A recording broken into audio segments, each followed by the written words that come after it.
down, buddy.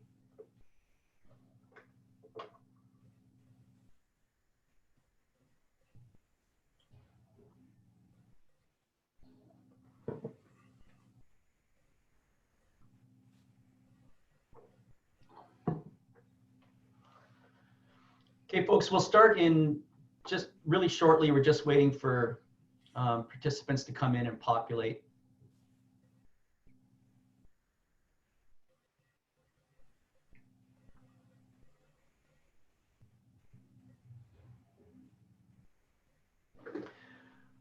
Okay, I think we'll get started.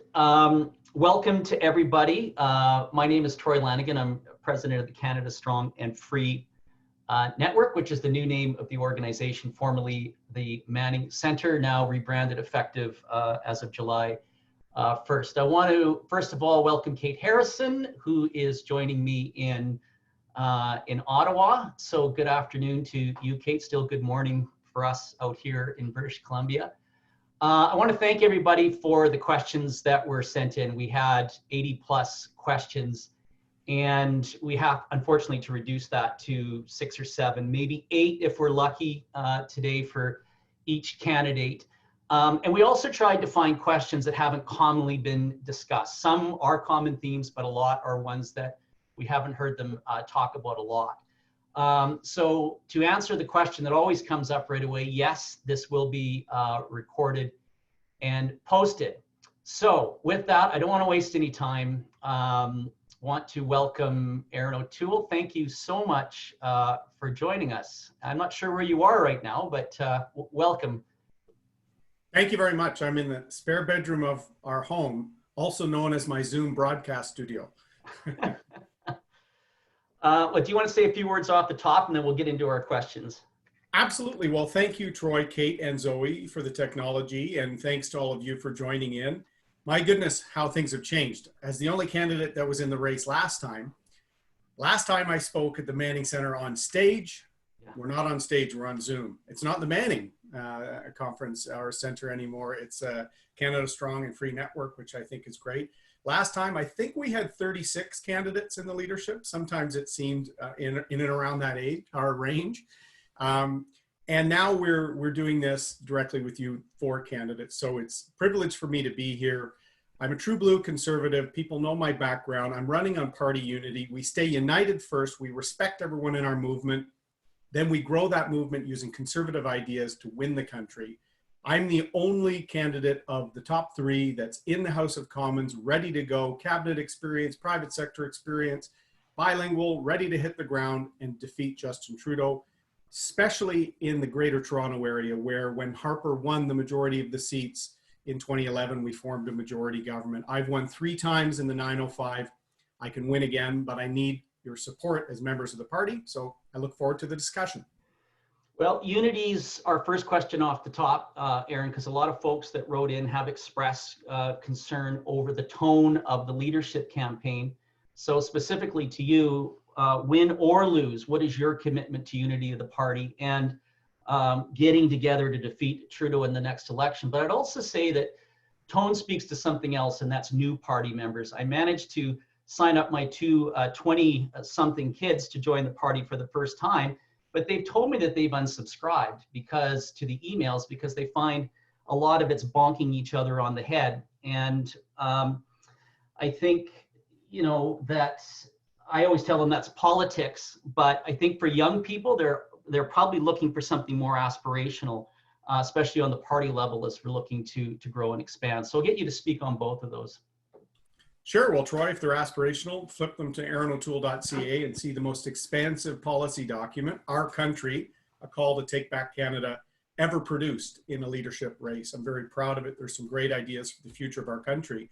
And look, when I launched my campaign, I'm an Ontario MP, I went to Alberta because of the national unity crisis caused by Justin Trudeau's ideological approach to our country. We're divided now, we're weaker, we're less respected around the world. So I think all of us are out there. It's only 4 in the race this time, so there's not the cautiousness of last time. I respect my colleagues. As a sitting MP, we will make sure the focus is on Trudeau, but we are challenging people on ideas, on your performance, on your track record.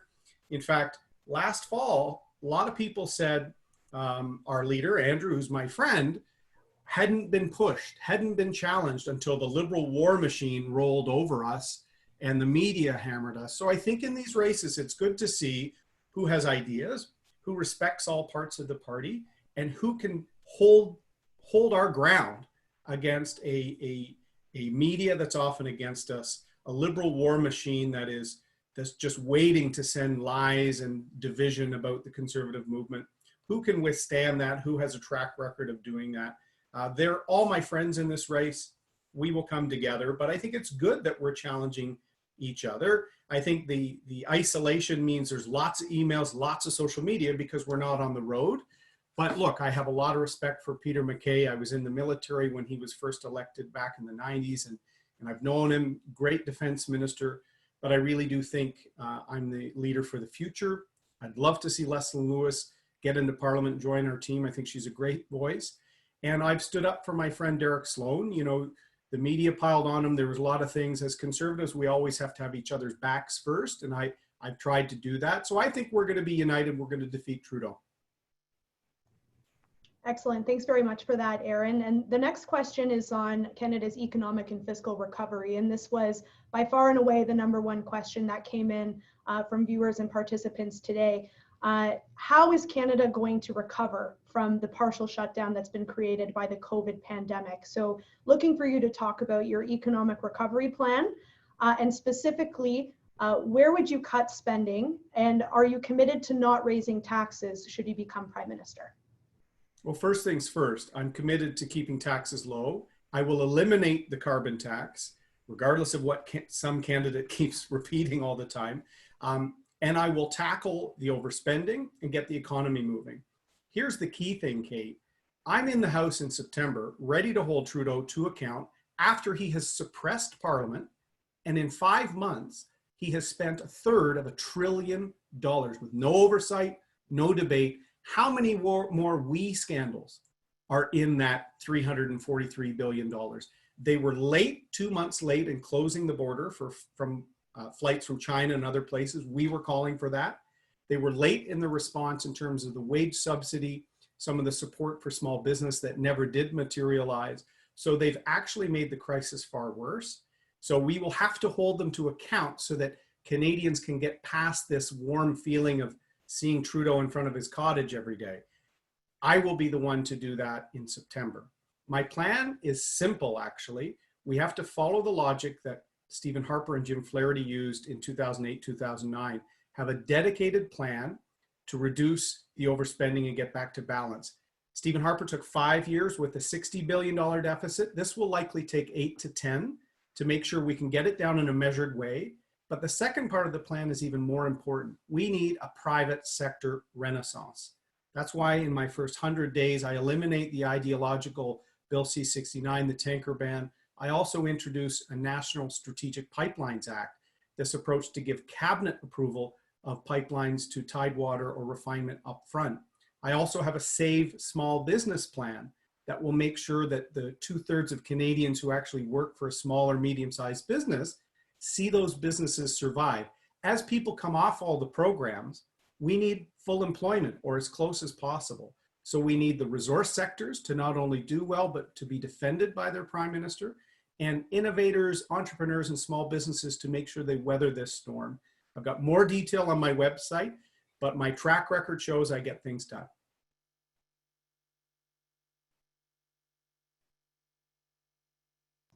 Troy, I think you're on mute. The new Zoom phenomenon. Everyone saying you're on mute. You'd think I'd be experienced by now. I want to stick to the economy and fiscal policy. One of the Harper era policies, and Andrew Scheer carried this on as well, is this use of what's often referred to as boutique tax cuts that provide relief to some taxpayers but not others. And I understand why it's great politics, but I'm not sure it's always great policy, and it has been criticized by a lot in the movement over time. Do you think it's time for a new path forward going into this next election in terms of policy and something that applies to all taxpayers? And just quickly, the last time there was comprehensive tax review done in Canada was the Carter Commission. I looked it up. 1962, it reported in 1966. Here's a stat. The Income Tax Act was 424 pages when the Carter Commission reported in 1966. Today, it is 3,302 pages. Insane, isn't it? Yes. So I agree with you, Troy. In fact, both in my last leadership and in this one, I ran on let's simplify and flatten our tax system. I'd like to see lower, flatter taxation and also less cumbersome and complex. As you said, the complexity means that small and medium-sized businesses, they can't afford armies of lawyers and accountants to make sure that they're maximizing their approach with respect to keeping their taxes low. We also add on top of that the attack on small business in terms of retained earnings, dividends, other things that were bedrock principles of entrepreneurship and family-owned businesses. So I'm going to reverse those measures. It was unfair at the time. The Trudeau government was just going after what they perceived to be money sitting there waiting for them to get their grubby hands on it. And I've also said I want to see comprehensive tax reform and simplification. It will be a challenge doing it as we're tackling the huge fiscal challenge, but I've committed to launching a review right away with that goal. As we tackle the overspending and get our economy competitive again, we will try and simplify and flatten. That will be part of the way we attract capital. Instead of Warren Buffett leaving Canada because of the illegal rail blockades and political risk, a term usually used for countries like Venezuela, not Canada, we need to attract capital by making our economy a destination for certainty and good returns. My approach in my platform, again, was complemented by Jack Mintz, who wrote a column on it, probably the most authoritative tax expert in the country. I will get it done, Troy, because I've talked about this for many years. And while conservatives are for lower taxes, we have even contributed to some of that complexity, and as you said. So let's look at it and let's show Canadians we're going to make our economy the most competitive and robust in the world. Excellent, thank you. The next question is on healthcare. Canada's healthcare spending is, as you know, among some of the highest in the world. Despite that, wait times have not been reduced, and in turn, more Canadians are venturing out of the country to access healthcare services. A 2017 study shows that Canadians made 217,000 trips outside of Canada to access healthcare. That's the equivalent of 600 treatments a day. Not even communist China prohibits citizens a choice when it comes to the provision of healthcare services for ourselves or our loved ones. Would you be prepared to allow provinces to experiment with real healthcare reform, including the provision of private, for-profit, and non-profit healthcare options inside of universal coverage? Yes. Now I'll elaborate a little bit more. I refer to my previous leadership quite regularly. Our team now calls that the warm-up because we're going to win this one. But I also ran on this principle, Kate, because if we're expecting innovation and more choice and better performance, we can't have just one old model that is increasingly becoming inefficient because of the amazing new drugs that are dragging some of the funds into other areas in our healthcare system, especially biologics, which the Trudeau government also messed up in terms of the NAFTA negotiations. If we want to see that innovation, we have to find public-private synergies and make sure that universal access remains paramount. And I actually praised what Brad Wall did with respect to diagnostic imaging, because he's actually making sure that wait times for everyone go down as a result of the investment by the private sector to make sure there are more diagnostic imaging machines. I thought that was a brilliant move to show the public at large. There's going to be an overall benefit because everyone's wait times will go down, but people will be able to access services, and that capital will come in to drive efficiencies, drive innovation. In fact, there was a decision in Quebec, the Charuli decision, that says it's a right for Canadians. Now, because it was a civil code, not everyone applies it across the country. It is certainly, if the same issue came to the Supreme Court, there's no way they could say the state can prevent people, as you said, the communist China example. So let's try and do it in a way that's fair, measured, and keep the public with us. I've run on this for several years now, and I do think in the 905 my region, people are open to it, provided we don't let the Liberals define us. We have to have someone that can defend these principles and these ideas. And I think in this race, I'm the only one who can. My policy in more detail, again, erinO'Toole.ca, check it out. Yeah, that's good.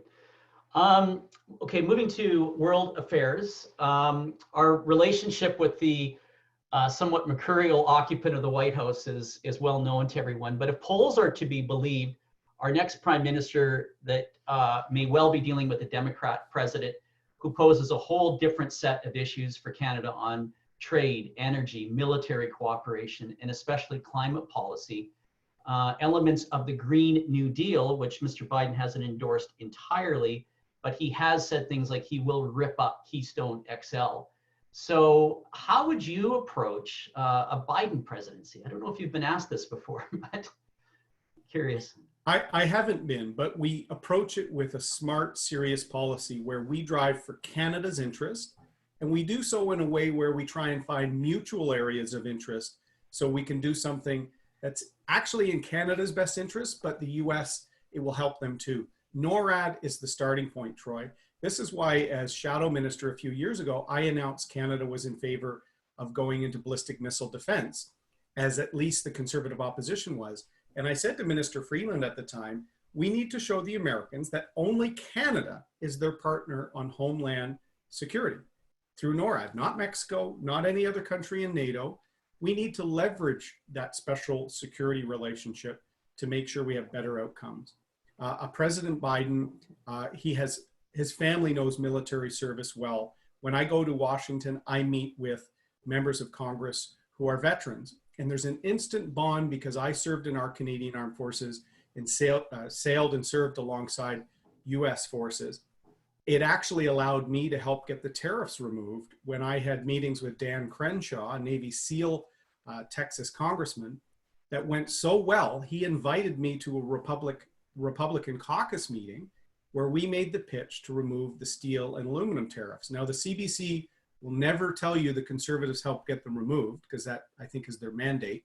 But we actually met in one day with more members of Congress than the Trudeau government and Minister Freeland had in a year. And the US, our own embassy officials told us this. So I served alongside Americans. I was Procter & Gamble's lawyer in Canada for 5 years and worked on global trade for one of the oldest US companies based out of Cincinnati. I will be able to forge these serious and respectful relations. And I think Canada can actually be a return to the linchpin approach, as Churchill described us, where we can actually help broaden the outlook of the United States for shared interests and for global security. Great, thank you. We're sticking with global affairs for our next question, and it's a short and sweet, but a very important one. Countries including the United Kingdom and Australia have offered a clear path to citizenship for Hong Kong citizens. And simply put, would you have Canada follow suit? Well, first off, we need a plan for the 300,000 Canadians that are in Hong Kong, Kate. I often joke with Michael Chong, who has family origins in Hong Kong. There are more Canadians in Hong Kong than Prince Edward Island. So we have to have a plan for consular assistance. I asked Minister Freeland and suggested this be worked on a bipartisan nature over a year ago, and she literally didn't respond until midway through the election. We need a plan to support them. And then the next plan we need are people at risk in terms of political pro-freedom dissidents. I've met with a few just in the last few days who are seeking asylum. That should be a priority for us because they're fleeing persecution from the Communist Party of China just for standing up for the basic democratic principles that were promised to them in the one country, two systems agreement between the UK and China. My China policy is extensive. I have a young talents program for Hong Kong that I want to work on. And we will make sure that none of the communist China laws on security will prevent someone from receiving a visa to come to Canada. We won't acknowledge those as actual criminal infractions because they are a state-led way of repressing people.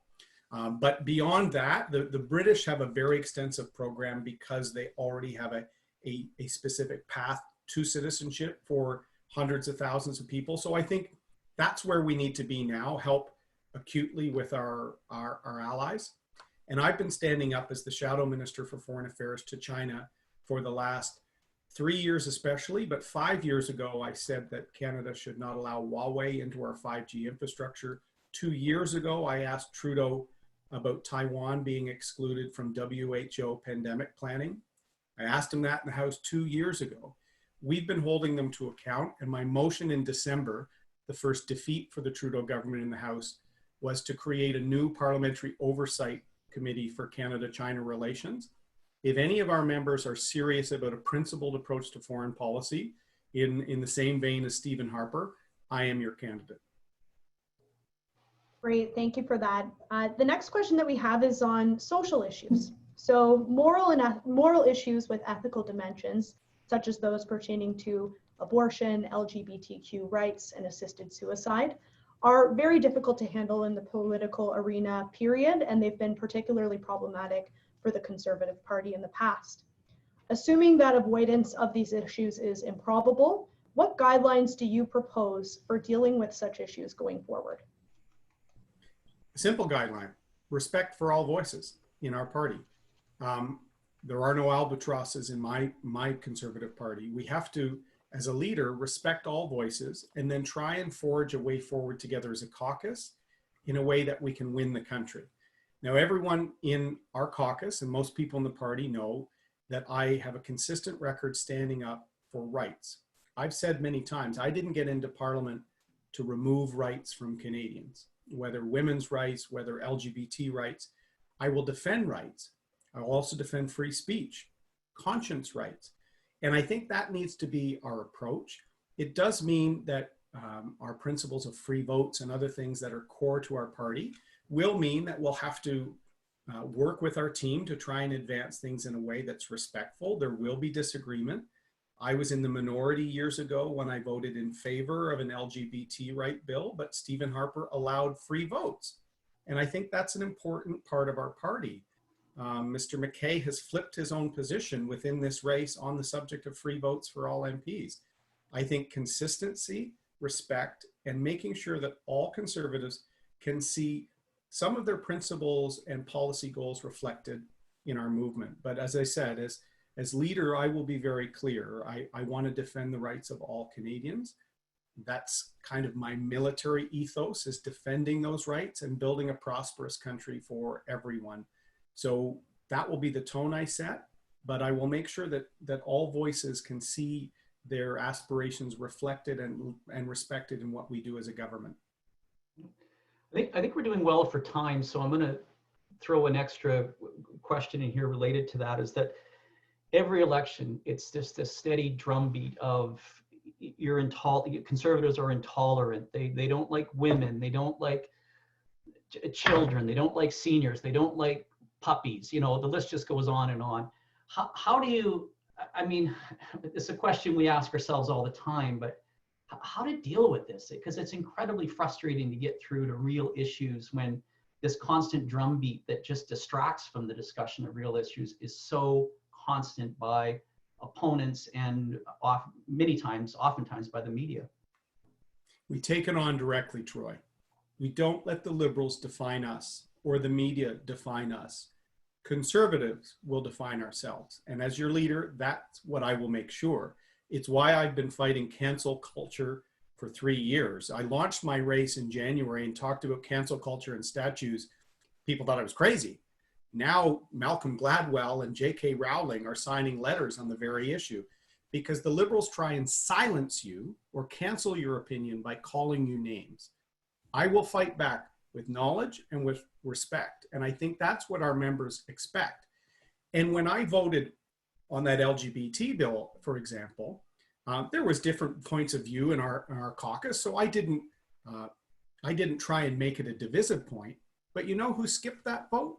Justin Trudeau did. It was a close vote in the House. Where was he? At a Dalton McGuinty Cash for Access fundraiser. So I'm going to punch back when they try and bring up this old hidden agenda routine, because I'm proud in the military. I served alongside people of all background, men and women, committed to Canada. That's just like our caucus right now in Ottawa. We've got an incredible team. And to see the sanctimony from the left is tiring. And I think most Canadians want our country to get back on track. They want the economy recovered, to focus on jobs. They want to see Canada respected around the world, not lampooned for outfits and lack of seriousness. They want to see opportunity for their children, safe communities. I think they're going to be ready for our message. But if we can't have a leader defend these positions and fight back against the Liberal war room and the Toronto Star and others, we're not going to win. And I think I'm the only one with a track record. I've had 2 leadership contests. The Veterans Affairs file was in crisis. The union was spending millions of dollars fighting me. We turned it around by standing up for our positions, and that's what I will do. Last question. We're doing good on time, actually. We got through more than I had anticipated. That's great. It's to do with relationship between the Conservative Party and the Conservative movement. I think many Conservative activists would observe there's sometimes little relationship between the movement and the formal party structure. So as someone looking to lead the party, as part of that relationship, how do you propose building that bridge between the two? I mean, for example, have you sought or received advice, input from, we got a great network of conservative think tanks across the country, for example, that produce a lot of great policy ideas. Have you tapped into that sort of thing? And how do you see that relationship developing or budding if you were leader of the Conservative Party of Canada? Yes, I have. And in fact, when I was in Calgary on one of my visits, when we could still tour regularly, I attended Preston Manning's book launch in Calgary. I do think I am a movement conservative. I am a bit of a policy-led ideas conservative. I want to make our party the destination, not for virtue signaling. That's where the Liberals are. We need Canadians that want to actually build our country, come up with ideas for the future, serious ideas on climate change, for example, not tax. I'll kill the carbon tax, but how are we going to tackle these issues? Because voters want to see solutions from us. We can't just run on the economy and hope no one asks us any other questions. We have to have ideas that are conservative in orientation and nature, that are about Canada of the future and giving our kids an opportunity. So why would we not work with some of the great grassroots organizations which are driving policy, who are educating Canadians, whether it's the taxpayers, whether it's your network, whether it's the Canada West Foundation, some of these think tanks, Fraser and others. We've got some great online presence from a lot of younger conservatives. We need to leverage all of that, because once we're united as a movement, we then have to grow our movement. And particularly urban and suburban voters, they need to see themselves reflected in the Conservative Party. And sometimes ideas or principles or outreach will help that happen. I've talked a lot to Premier Kenney about this. I'm fortunate he's supporting me. He has watched some of our connections that we'd made in the early part of the Harper government with cultural communities, with think tanks. We've seen that erode a little bit. We need to build it up, because we want to grow a movement that will win the next election. So why would we not leverage some of the great work that you guys are doing and that other grassroots associations and groups are doing across the country? Well, we have less than a minute left. If you'd like to close off with anything before we invite Derek on. Well, super. Thank you again, Troy, Kate, and Zoe. Good to see at least the picture of my friend Derek on here. Good luck, Derek. Go harder on him than you were on me. But I'm going to repeat what I said. I'm very proud to be a conservative. I've won 3 times in the GTA, not by pretending I'm liberal, which is what one person is doing in this race. And no, it's not Derek. We need to defend our turf and fight back against the Liberals, against the Toronto Star, and some of the people that try and define us in the way you described earlier, Troy. I'm very proud to be a true blue conservative. I'm proud to have worked in the private sector, served in the military, served in Stephen Harper's cabinet.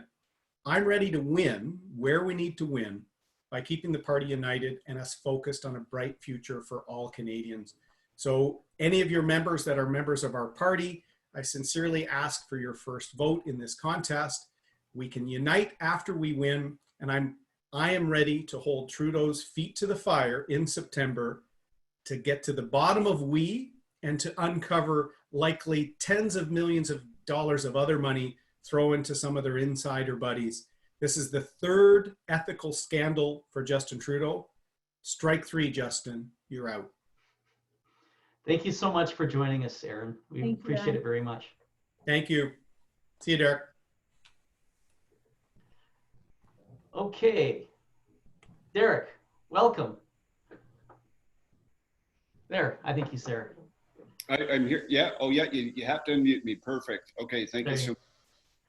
I haven't met you before. My name is Torie Lanigan. I'm president of Canada Strong and Free Network. And Kate Harrison, I'm in British Columbia, and Kate is in Ottawa. So we appreciate having you join us today. Glad to be here. Thanks for having me. Do you want to just give you an opportunity for a few opening comments, and then we'll get into questions, as many as we can in the time we have together? Yeah, I'd be happy to do that. So for those who don't know, I'm a sitting Conservative federal MP. My riding is in Eastern Ontario. It's roughly between Belleville and Kingston. For those of you who are familiar with that area, it's close to Algonquin Park on the north side. I have three small kids. I'm married. I entered this race to be the type of leader who can win. And that, to me, is one who doesn't apologize for being conservative and actively drives that narrative from the highest levels. I intentionally ran this race in the way that I would run the party. So not backing down to the media or to others, even under extreme pressure. And thankfully, or perhaps unthankfully, during some tough weeks, I lived through that during some comments that I made on various issues. And at one point, my career was on the line, and I won't get into that too much. But I wanted to be the type of leader that wouldn't back down under pressure. The media is very politically correct, and they always try and box us into corners.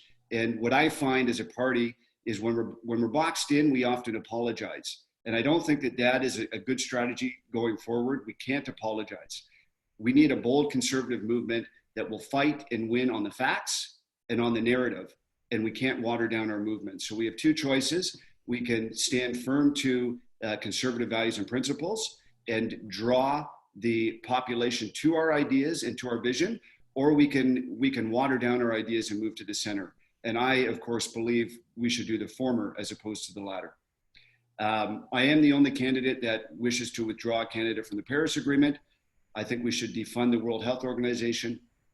I believe that we need to stand up to radical gender ideology and defend parental sovereignty, protecting our kids, basically. Adults are free to do whatever they like.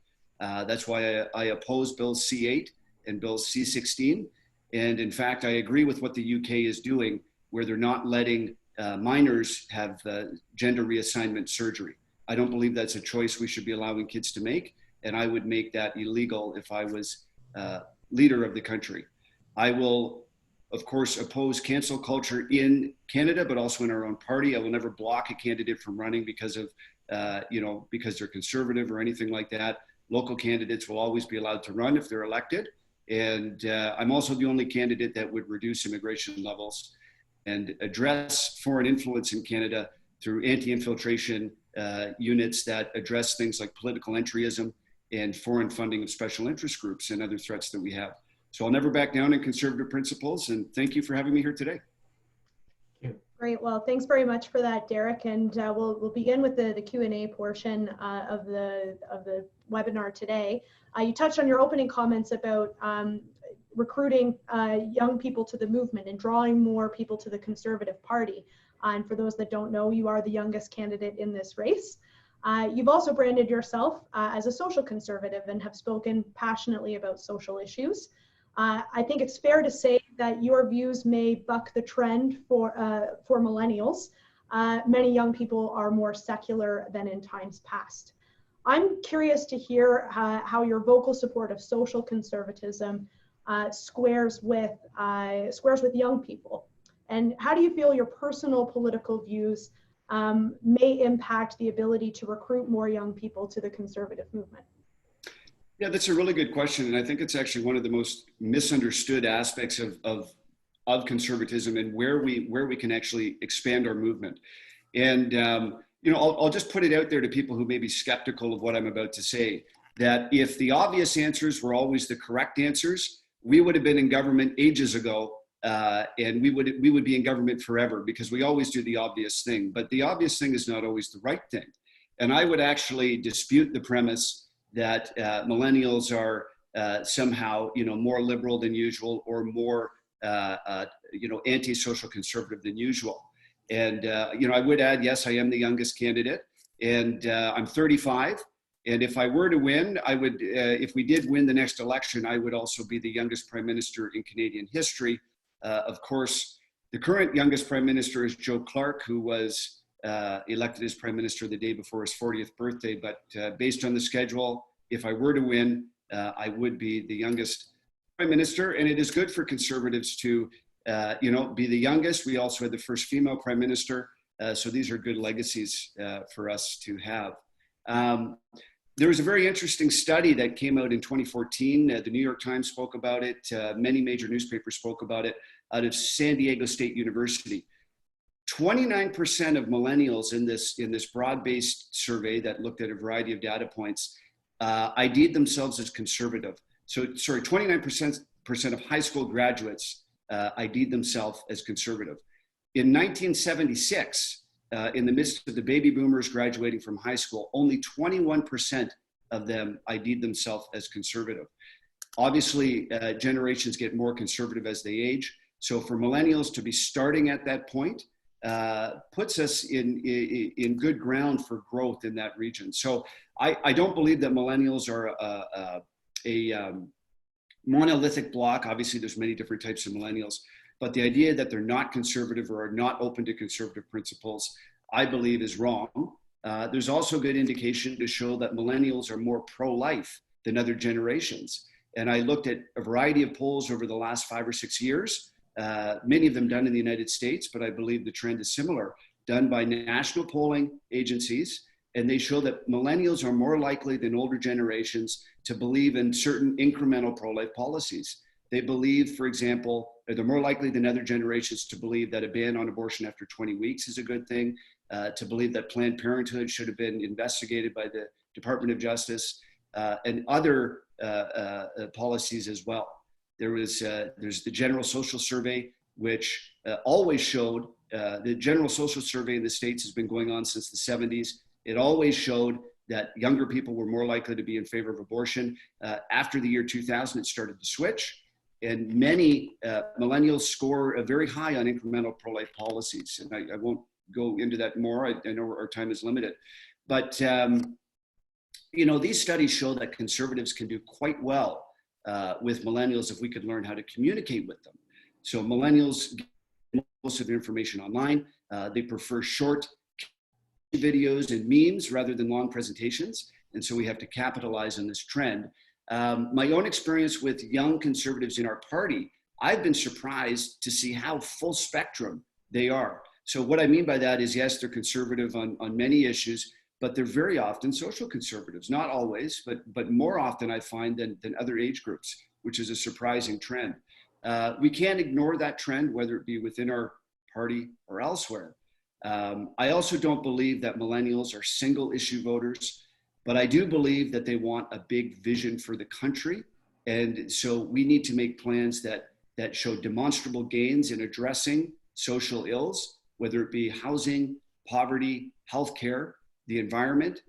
Conservatives have good answers for these things, and we have to be unafraid to address them. And I noticed that Erin O'Toole made a similar pitch at the end of his presentation there. We can't just talk about, you know, boutique tax credits. We have to talk about all issues that affect Canadians. One of the issues that's high on the mind of millennials is housing. And I am the only candidate, to my knowledge, that has a plan to deal with housing. Part of it has to do with immigration levels. Part of it has to do with restricting foreign buying of residential real estate. We've all heard of these communities in BC and elsewhere that are largely lights out, because no one's living there because some rich person from communist China has been squirreling money there. So these are things that we have to take seriously. And millennials are very attuned to house prices because they can't afford them. So I think that we need to have a big vision for the country that actually tackles some of these issues. I think most importantly, and I will touch on this perhaps on some of the other questions, millennials are sick of cancel culture. They're sick of political correctness. And, I'll just point you, this is actually a great example. Jordan Peterson, who is not known for being a social conservative, came to fame combating Bill C-16, which is, a progressive bill that deals with transgender rights. And he had an issue with the free speech implications of that bill. Jordan Peterson's following largely skews to younger males and younger people. So the idea that you can't, A, stand up for free speech, or B, buck any progressive trend that the Liberals have is false. We can buck those. We can be principled on those. And I'm the strongest candidate when it comes to free speech. And I believe that we need to make this the critical issue in an upcoming election. And I believe that this will be the key to winning millennials, along with a big vision for Canada.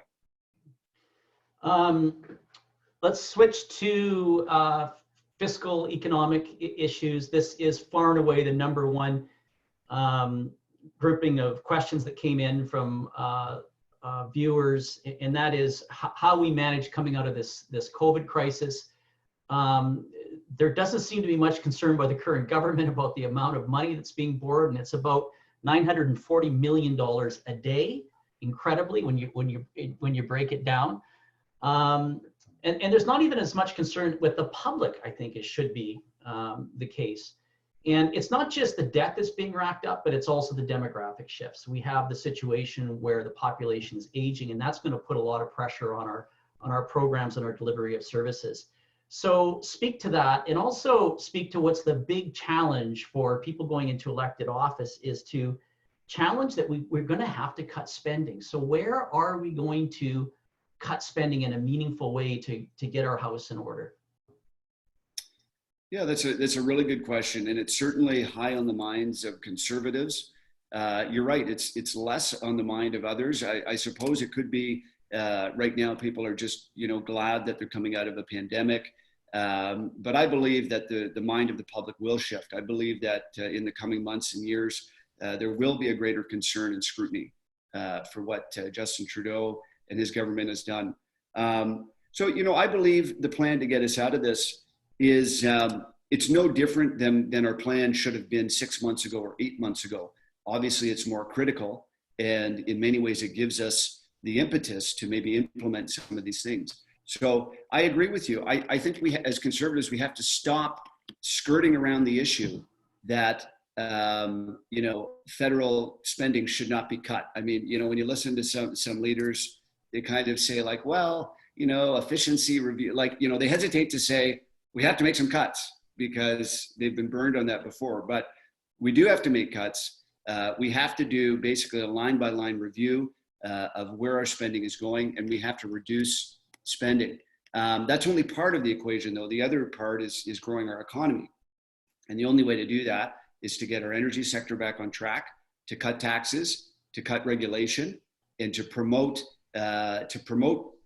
Canada, to promote Made in Canada, entrepreneurship, innovation. There's different aspects to that. There's a manufacturing aspect. There is a keeping our talent and ideas here aspect, which of course in part relates to, capital markets, right? We need to make sure that people who have good ideas can get funding and bring them to market here in Canada.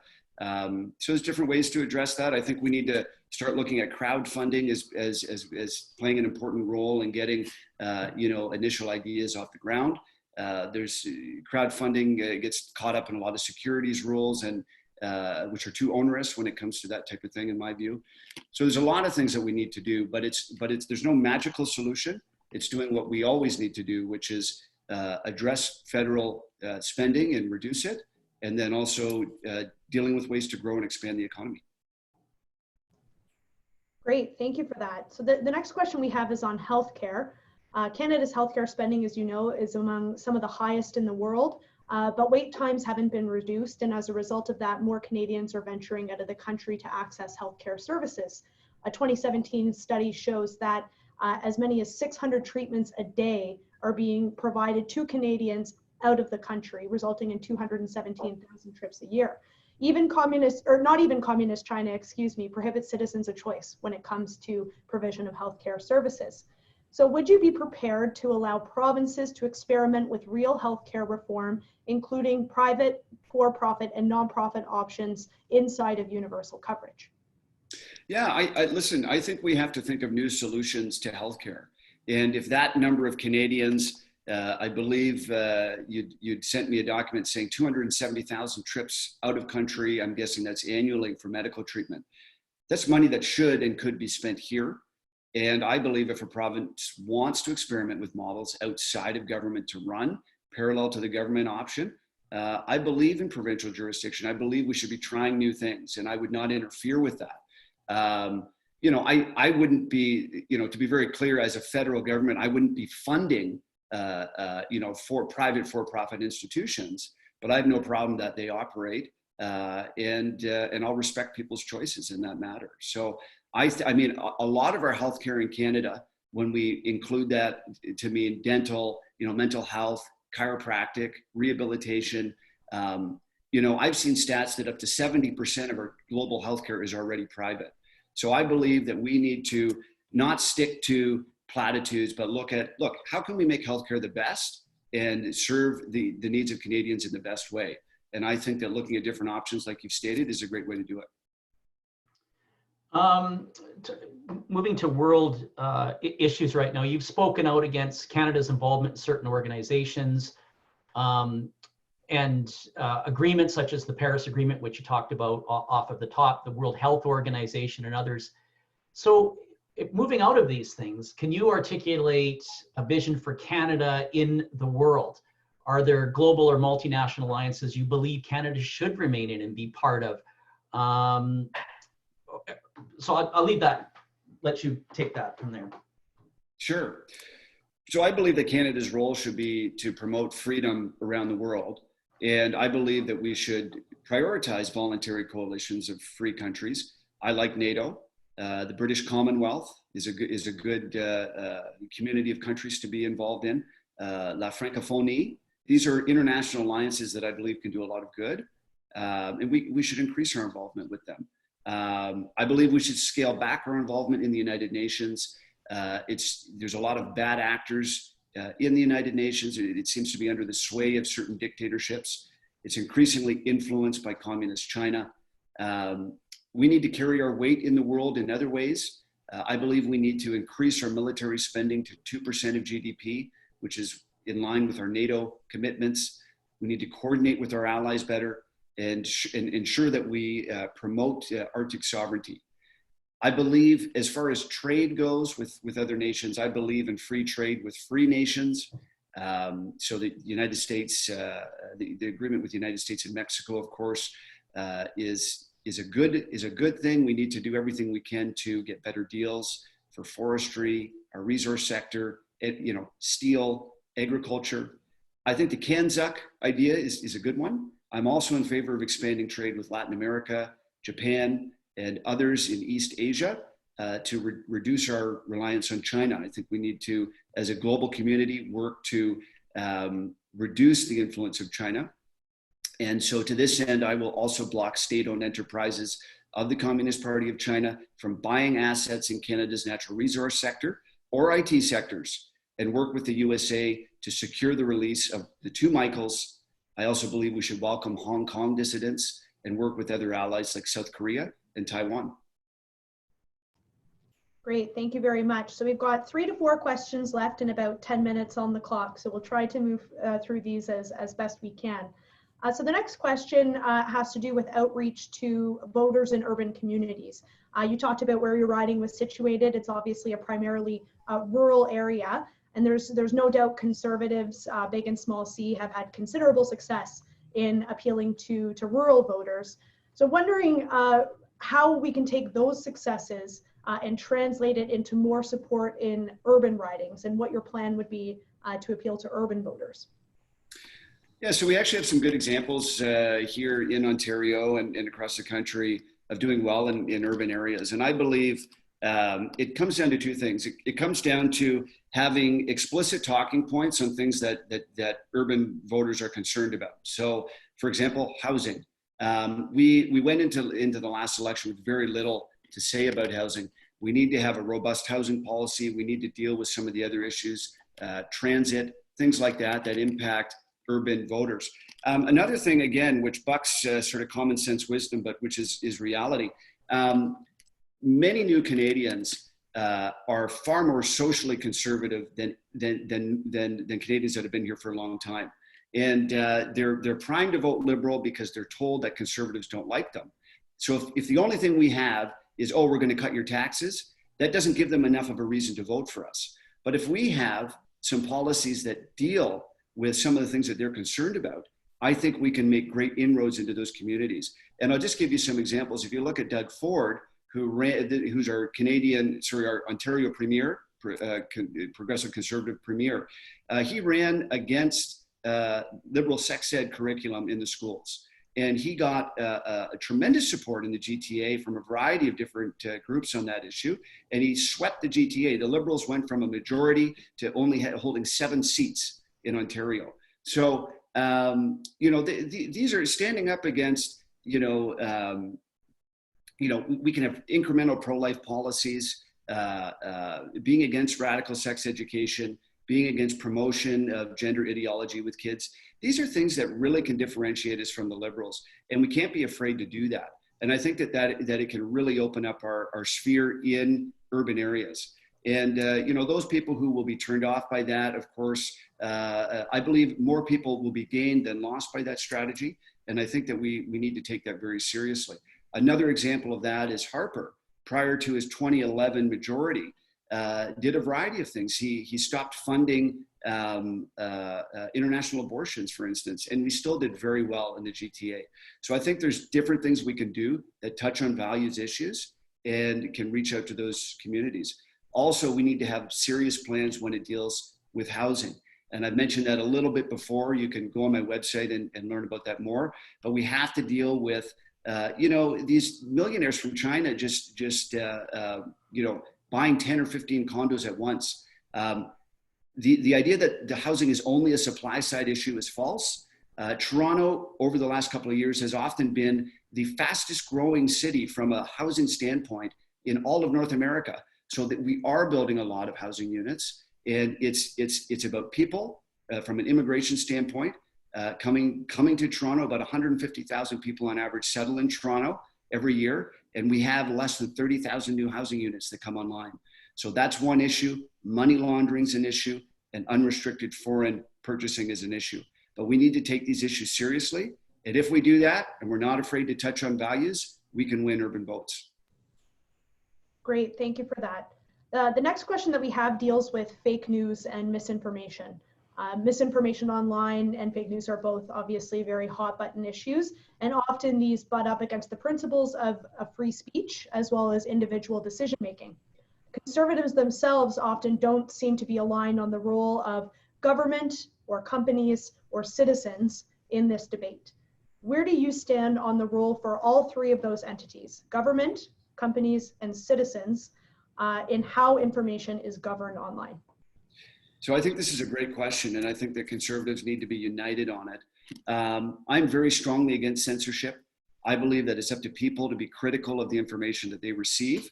I'm skeptical of any move by government to censor online information. In fact, I'm dead set against it, to be entirely clear.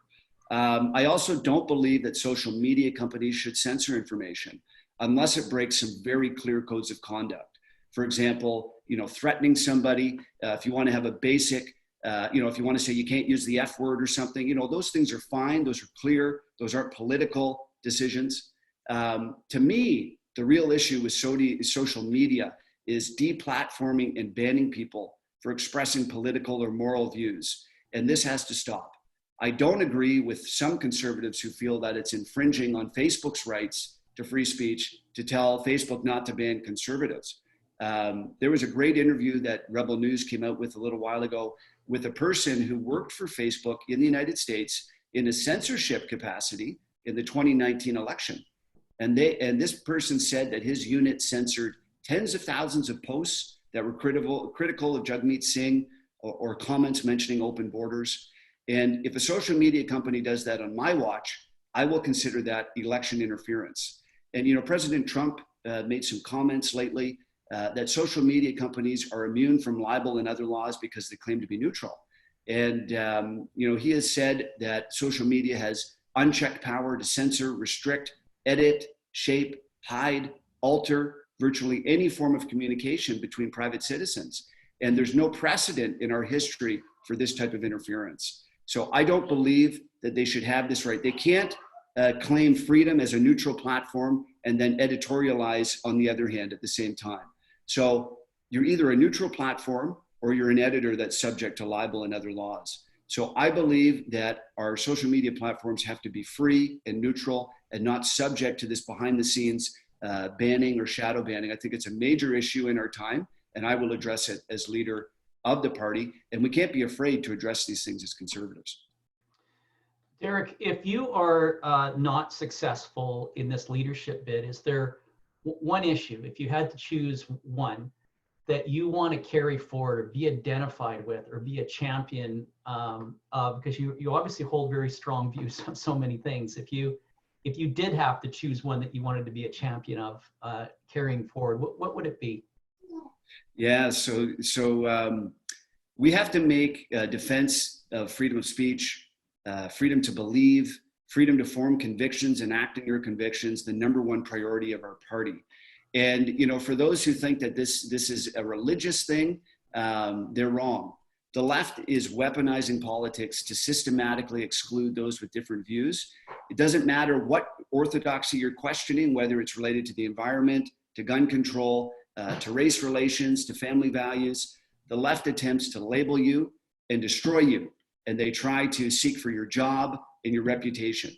So, you know, these are things that we have to be very clear on. The Liberals have shown their true colors. The Canada Summer Jobs Values Test is a good example of this.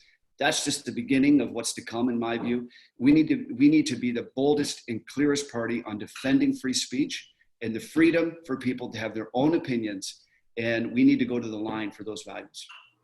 We've only got 2 minutes left, but I will ask you this last question if we can get it in quickly. And that is the whole question of the relationship between the Conservative Party and the Conservative movement, which has oftentimes not necessarily been that tight. As a leader in the movement, how can there be better connection on that front? And what do you propose to do in order to build those bridges, fill those gaps? Yeah, so I agree. I don't think there's a difference between the Conservative Party and the Conservative movement. And I've had conversations with people at the highest levels in our party who say, you know, Derek, we can't deal with all that stuff. You know, the Conservative Party is not the Conservative movement. You know, we just have to do what we can and hope that somebody else, you know, picks up the slack. I don't believe that. And, you know, there are brave MPs who have said to me things like, you know what, Derek, my constituents have elected me to come to Ottawa to do the heavy lifting, and that's why I'm here. So I believe that we need to, there's no difference. We are, the ultimate goal of the Conservative movement is to influence Canada with Conservative ideas, and a big part of that is electing Conservatives to public office. So I think there needs to be a close connection. In my brief tenure here as a leadership candidate, I've promoted, of course, reaching out to all forms of conservative media. So I don't, you know, ban Rebel News or any of those other organizations from doing interviews with me. I've been available to talk to anybody who asks me, even, you know, podcasts from people who have a conservative following. I think it's great to be integrated with the movement, and we need to we need to go out of our way to interact with you know, alternative media, conservative think tanks, and to work together to promote the conservative vision in Canada. Okay, that is absolutely perfect timing. Great. Thank you so much, Derek, for participating with us today, and thank you to everyone that joined us. Thank you to Kate who joined us. We're going to be back again on Thursday at the same time, which is noon Eastern, to have a conversation with the other two folks seeking the leadership of the Conservative Party of Canada. So until then, everybody take care, and we will see you all again on Thursday. Bye for now. Thank you very much. Thank you, Kate.